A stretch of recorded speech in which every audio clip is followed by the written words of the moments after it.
आज हम doctor APJ Abdul Kalam की जो कोटेशंस है उसके थ्रू उनके थॉट प्रोसेस को समझने की कोशिश करेंगे। जो उनका सबसे पहला कोट है और सबसे फेमस कोट है वो है, you have to dream before your dreams can come true. There are two ways of living life. एक ऑप्शन तो ये है कि जैसी हमारी रियलिटी है वो हमारे फ्यूचर को डिफाइन करे। फॉर एग्जाम्पल, आज आपकी करंट रियलिटी ये है, इस लेवल पे है, आपके पेरेंट्स ने यहां तक अचीव किया है, तो अगर उसके बेस पे आपका फ्यूचर डिसाइड होगा तो मैक्सिमम वहां से आप यहां तक सोच सकते हो। आपके पेरेंट्स भी यहां से यहां तक सोच सकते हैं, उससे ऊपर नहीं सोच सकते। बट अगर हम चाहते हैं कि हमारा जो फ्यूचर है वो प्रेजेंट से और पास्ट से बिल्कुल अलग हो, तो उसके लिए ड्रीम्स की जरूरत है, उसके लिए इमेजिनेशन की जरूरत है कि वो इमेजिनेशन आपको भगाए, ना कि आपकी जरूरतें या आपकी मजबूरियां आपको भगाएं। और इमेजिनेशन की खास बात क्या है, आपके हाथ में पूरा कंट्रोल है कि आप कहां तक सोच सकते हो, आप कहां तक इमेजिन कर सकते हो। उसका आपकी रियलिटी से कोई कनेक्शन नहीं है। हो सकता है आप एक ऐसे बैकग्राउंड से हो जहां से कि वो इमेजिनेशन दूर दूर तक मैच नहीं हो रही है। और इसका सबसे बड़ा एग्जाम्पल कौन है? Doctor APJ Abdul Kalam. पहले तो एक इतने छोटे से गांव से निकल करके एक इतना बड़ा साइंटिस्ट बनना, और उसके बाद में भी इस कंट्री के प्रेसिडेंट बनना। लाखों करोड़ों स्टूडेंट्स के लिए वो एक आइडल हैं आज भी। अगर जिस बैकग्राउंड से वो आए, जो उनकी रियलिटी थी, अगर उसके बेस पे उनका फ्यूचर डिसाइड होता तो कभी भी वो इसका 1% भी अचीव नहीं कर पाते जो उन्होंने अचीव किया। लेकिन जो भी कुछ उन्होंने अचीव किया वो किया अपनी ड्रीम्स के बेस पर। और अगर ध्यान से उनकी लाइफ को ऑब्जर्व करोगे तो कभी भी उनका सपना ये नहीं रहा कि मुझे ये पाना है, मुझे वो पाना है, मुझे वो पाना है, मुझे वो पाना है, क्योंकि ये सपना तो आपको भिखारी बना देता है। उनका सपना हमेशा से ये रहा है कि मुझे ये करना है, मुझे ये करना है, मुझे ये करना है, मुझे ये करना है, अब ये कर लिया, अब ये करना है, अब ये कर लिया, अब मुझे ये करना है, अब ऐसे कॉन्ट्रीब्यूट करना है, अब ऐसे शेयर करना है। इनफैक्ट एक आदमी की असली पहचान इससे नहीं होती कि उसको कितना मिला है, क्योंकि अगर इसी से होती तो सबसे ज्यादा लाइफ में किसको मिलता है? एक भिखारी को। पूरी जिंदगी सिर्फ मिलता ही मिलता है। तो एक आदमी की असली पहचान इससे नहीं होती कि उसको कितना मिला है, बल्कि इससे होती है कि उसने क्या दिया है। तो अगर उनकी लाइफ को आप ध्यान से ऑब्जर्व करोगे तो आप एक ही चीज नोट करोगे कि उन्होंने सिर्फ दिया ही दिया है। बड़ी सिंपल लाइफ जी है उनकी लाइफ को अगर आप ऑब्जर्व करोगे, बहुत ही simple life, down to earth life. और लाइफ का सिर्फ एक ही मिशन रहा है कि किस तरीके से मैं कंट्रीब्यूट कर सकता हूं, किस तरह से जो आने वाली जनरेशन है उसको इंस्पायर किया जा सकता है, किस तरह से बच्चों के अंदर जो एक स्पार्क है जो हर बच्चे में होता है उस स्पार्क को इग्नाइट किया जा सकता है। यही उनकी पूरी लाइफ का मिशन रहा है। ऐसी लाइफ कैसे पॉसिबल हो पाई? On the basis of dreams, on the basis of imagining the future as he wanted. In fact जानवरों में और इंसानों में सबसे बड़ा फर्क यही है। जानवरों को उनकी जरूरतें भगाती है, उनकी मजबूरियां भगाती है, उनकी भूख भगाती है।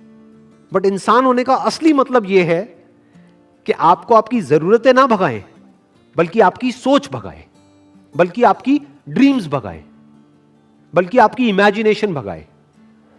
आप फ्यूचर को खुद इमेजिन करो, जैसा फ्यूचर आप चाहते हो अपने लिए, और फिर उस फ्यूचर को क्रिएट करो। That is the power of being human.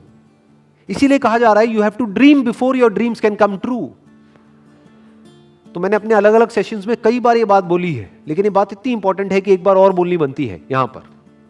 90% से ज्यादा लोग लाइफ में इसलिए फेल नहीं होते हैं कि वो कुछ बहुत बड़ा सोचते हैं और उसको अचीव नहीं कर पाते हैं। वो इसलिए फेल होते हैं क्योंकि वो बहुत ही छोटा सोचते हैं और उसको अचीव कर लेते हैं, यानी कि उनकी ड्रीम्स होती ही नहीं है। लोग इसलिए नहीं फेल होते हैं कि उनकी बहुत बड़ी ड्रीम्स थी और वो पूरी नहीं हुई। लोग इसलिए फेल होते हैं क्योंकि एक्चुअल में उनकी कोई ड्रीम्स थी ही नहीं।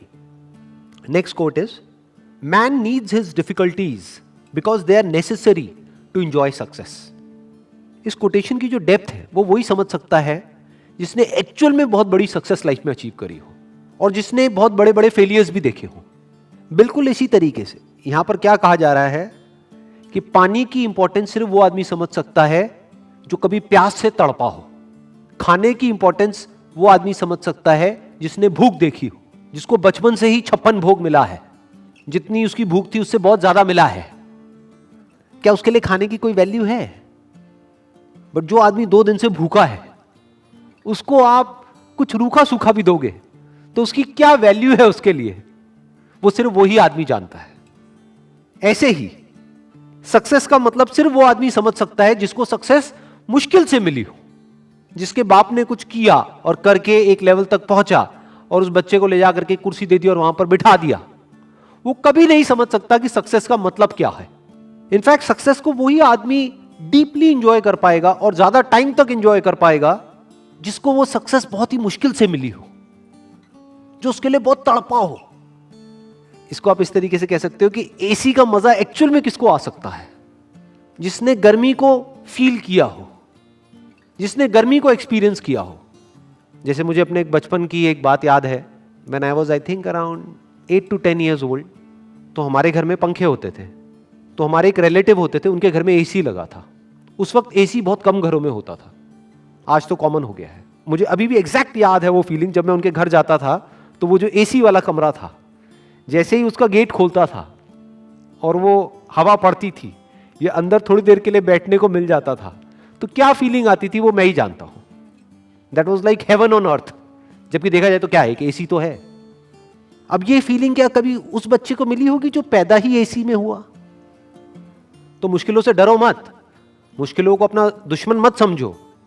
मुश्किलें आपकी एक्चुअल में दोस्त है, क्योंकि जितनी ज्यादा आपने मुश्किलें सही हैं, जितने ज्यादा आपने फेलियर्स देखे हैं, उतना ही ज्यादा आपको मजा आने वाला है जब आपको सक्सेस मिलेगी।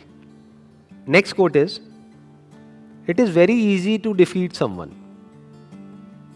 But it is very hard to win someone. किसी को भी हराना बहुत आसान है। कैसे हराना? चाहे फिजिकली हराना, चाहे बातों में हराना। किसी को भी तोड़ना, हराना मतलब तोड़ना, बहुत आसान है। और विन का मतलब जोड़ना, अपने साथ में जोड़ना बहुत मुश्किल है। It is very hard to win someone. कैसे जीतना? उसका दिल जीतना, उसको जीत लेना, उसको दोस्त बना लेना, उसको अपना बना लेना, उसको अपने साथ जोड़ लेना बहुत मुश्किल है। क्योंकि उसके लिए एक ऐसी क्वालिटी चाहिए जो बहुत ही कम लोगों में होती है। क्या है वो क्वालिटी? पेशेंस। बहुत पेशेंस चाहिए। जैसे आपके घर में कोई पौधा है, उसको तोड़ना कितना आसान है। उसको पकड़ो और जड़ से उखाड़ दो और फेंक दो, बट उसको पालना कितना मुश्किल है। रोज पानी देना होगा, ध्यान रखना होगा, कहीं कीड़े तो नहीं लग रहे, तो खाद डालनी होगी, उसको सनलाइट देनी होगी प्रॉपर, ना ज्यादा ना कम। मतलब कितना एफर्ट है। उस पौधे का ध्यान रखना कितना मुश्किल है। बिल्कुल इसी तरह से जैसे एक पौधे को मेंटेन करना होता है, ऐसे ही रिलेशंस को मेंटेन करना होता है। किसी भी रिलेशन को खत्म करना बहुत आसान है, बट उसको समझना, उसके पॉइंट ऑफ व्यू को समझना बहुत मुश्किल है। और मजे की बात क्या है, हमारा जो पूरा का पूरा एजुकेशन सिस्टम है, it is all about defeating someone, not winning someone. उसकी तो कोई बात ही नहीं होती। जब भी कोई बोलता है कि मैंने टॉप किया है, इसका मतलब क्या? कि बाकी सबको मैंने पीछे छोड़ दिया है। देखो मेरे को ये मेडल मिला है, गोल्ड मेडल मिला है। क्यों? क्योंकि मैं रेस में फर्स्ट आया हूं। मतलब क्या? मैंने बाकी सबको हरा दिया है। I have defeated everyone else.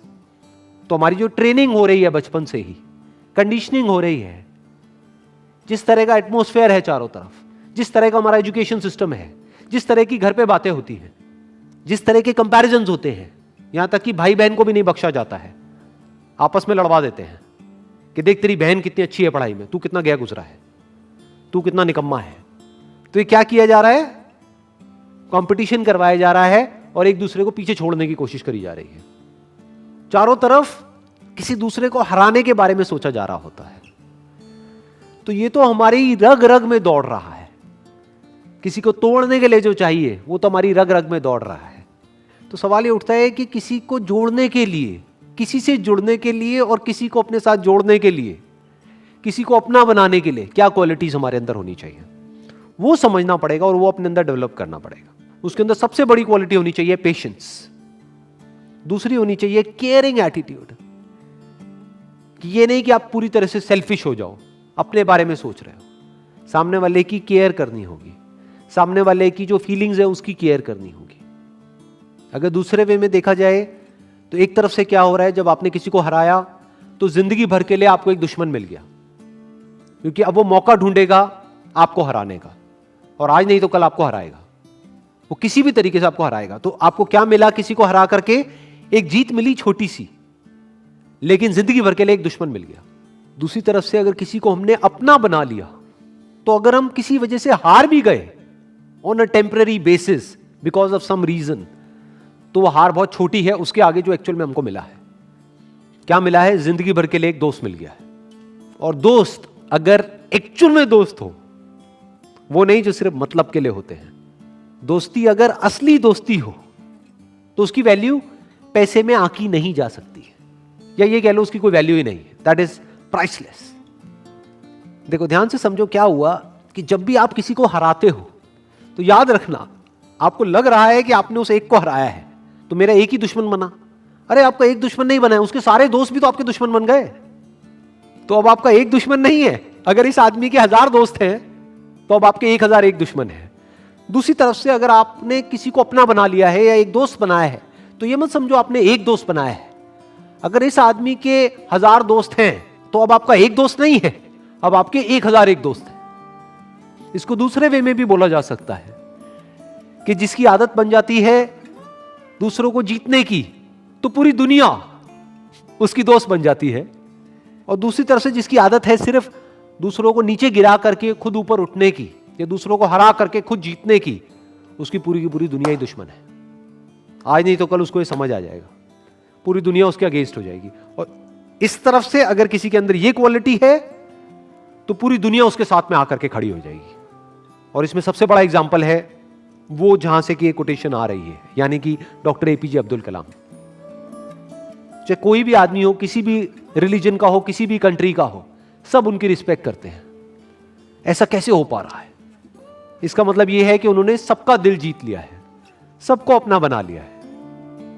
अभी आप लोग जो मुझे वीडियो में देख रहे हैं, मैं आपको स्ट्रांगली रिकमेंड करूंगा कि डॉक्टर एपीजे अब्दुल कलाम की एक बायोग्राफी है जो कि गुलजार साहब ने लिखी है।